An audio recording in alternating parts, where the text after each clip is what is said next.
वापस आ जाने से आहान और मैथिली के चेहरों पर फिर से खुशियां दिखने लगी थी और सबको कांटे की तरह चुभने वाला कौटिल्य भी अब राहत की सांस ले पा रहा था। हालांकि सूरजभान सिंह का अभी तक कोई पता नहीं चल पाया था, फिर भी कोठी के नीचे का पूरा नक्शा अब अभिमन्यु के दिमाग में था और अब फैसले की रात आ चुकी थी। आहान, संभाल के, और चाहे कितना भी डर लगे मुंह से आवाज नहीं आनी चाहिए। पर आपने कौटिल्य साहब को भी इग्नोर क्यों किया? वो तो सबसे इतने एक्साइटेड थे हमारे साथ आने के लिए। मैंने बोला था कि बिल्कुल आवाज नहीं, बस चुपचाप चलते रहो।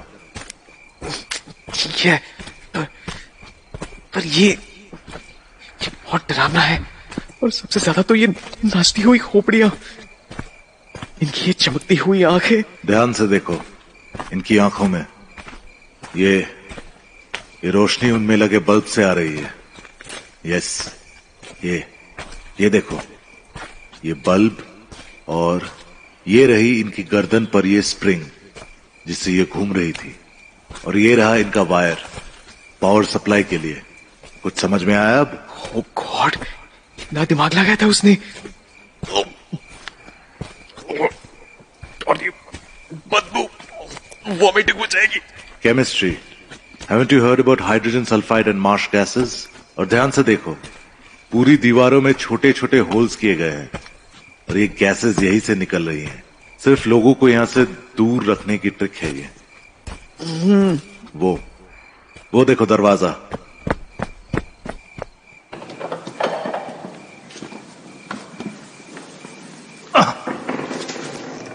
जरा हेल्प करना। ये क्या है? सिर्फ अंधेरा।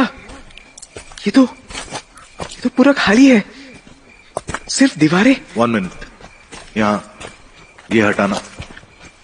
इसके नीचे सीढ़ियां हैं अंदर जाने के लिए। क्या? इन झाड़ियों के नीचे? हाँ, यही से तो मैं बाहर आया था।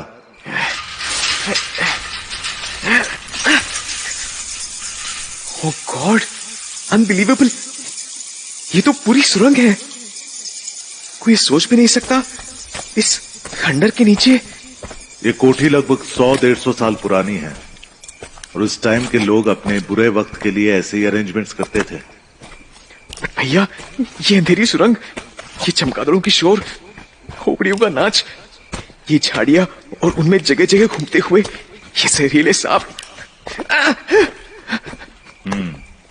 संभाल के, सुरंग खत्म होने वाली है। अब एकदम शांत। कोई है अंदर कमरे में? तुम्हें कुछ आवाज सुनाई दे रही है? नहीं तो, मुझे तो कुछ भी नहीं। 1 सेकेंड, थोड़ा आगे बढ़कर सुनता हूं।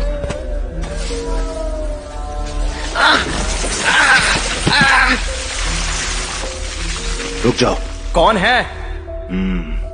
आदित्य, तुम? ओह, तो आप लोग हैं। मुझे लगा ही था कुछ ना कुछ कोशिश तो आप लोग कर ही रहे होंगे, लेकिन इतनी जल्दी यहाँ तक पहुँच जाएंगे ये नहीं सोचा था। खैर कोई बात नहीं, अब आ ही गए हैं तो आपके आदर सत्कार में भी कोई कमी नहीं छोड़ूंगा। आदित्य, बच्चे की तरह? हाँ, इतना बड़ा ढोंग, वो भी अपने ही घर वालों के सामने? मेरे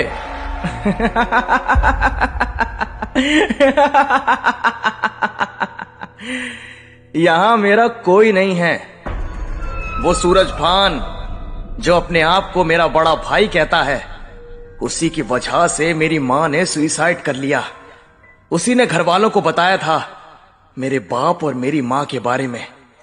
आखिर क्या जरूरत थी उसे बोलने की? कितना जलील होना पड़ा था मेरी मां को सबके सामने, और मेरे कमीने बाप ने भी उनका साथ नहीं दिया। छोड़कर चली गई मुझे अकेला, दफन कर दिया खुद को उसी कुएं में,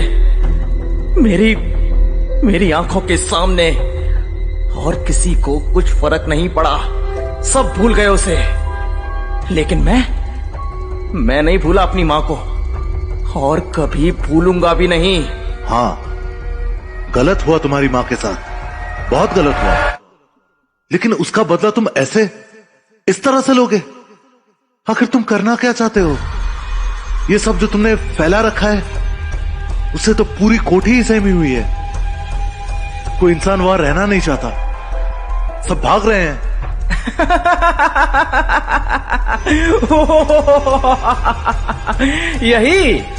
यही तो मैं चाहता हूं। वो पूरी कोठी मेरी है, सिर्फ मेरी। जो आसानी से चला जाएगा उसके लिए अच्छा, और जो नहीं गया फिर मुझे पता है कि उसके साथ क्या करना है। क्या क्या करोगे तुम? खून? वैसे ही जैसे कल रात मार डाला तुमने किसी को, या फिर जैसे सेक्रेटरी अंकल का किया था, जहर देकर? ओ, तुम तो जरूरत से ज्यादा ही समझदार निकले। बहुत कुछ जान गए हो मेरे बारे में। हाँ, बहुत कुछ जान चुका हूं, सिवाय इसके कि ठाकुर साहब के साथ तुमने क्या किया है। कहां है वो? ठाकुर साहब की बड़ी चिंता है तुम्हें, लेकिन तुम उनकी चिंता मत करो। उनका तो मैं अच्छे से ख्याल रखूंगा। तुम सिर्फ अपने बारे में सोचो, क्योंकि तुम्हें तो बस अभी एक गोली ही नसीब होगी।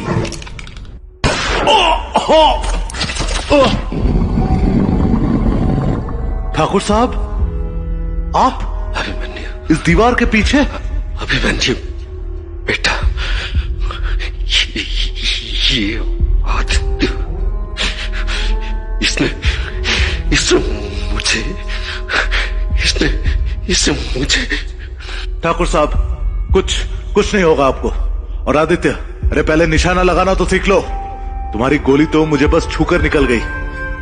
जान लेनी हो तो सीने में निशाना लगाना पड़ता है। तो अब बताओ, ठाकुर साहब को यहां पर क्यों रखा हुआ है?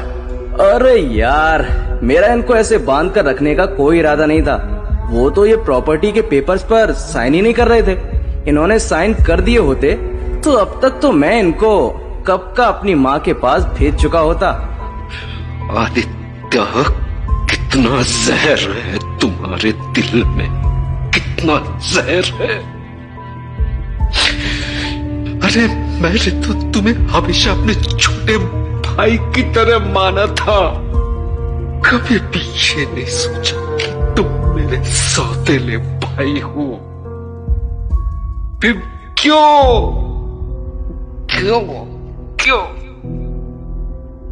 ओ सूरजभान, इतने भोले मत बनो। तुम्हें क्या लगता है मैं नहीं जानता कि तुम्हारे बाद इस पूरी प्रॉपर्टी की अकेली मालकिन तुम्हारी बेटी होगी? और मैं जैसे अभी तुम्हारे टुकड़ों पर पल रहा हूं, फिर मैथिली के टुकड़ों पर पलूंगा। और फिर ये अभिमन्यु और मैथिली सारी जिंदगी पर नहीं, मैं ये नहीं होने दूंगा। तुम्हें इन पेपर्स पर साइन तो करने होंगे। नहीं, मैं इतना बेवकूफ नहीं हूं आदित्य, बिल्कुल नहीं।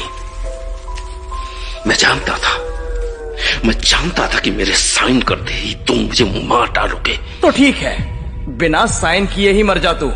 आदित्य, आन शूट!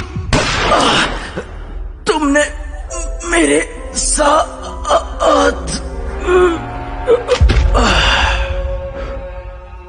मर गया। अच्छा ही हुआ। मुझे नहीं पता था कि मैं एक सांप को दूध पिला रहा था। मैंने इसे अपने भाई की तरह पाला, अपने भाई की तरह, और इसने जी घृणा आती है मुझे इस पर। चलिए ठाकुर साहब, अब सब ठीक हो चुका है। अब चलिए ऊपर चलते हैं, वहां आपका इंतजार हो रहा है। भैया, अब तो पूरी कहानी खत्म हो गई, पर एक बात तो अभी भी समझ में नहीं आई। वो कुएं में आग और वो क्लाउड्स, वो सब कैसे है? सिंपल, वो आग तो सिंपल क्रैकर से जलाई जा रही थी। और हाँ, वो बादल, उनके पीछे साइंस थी।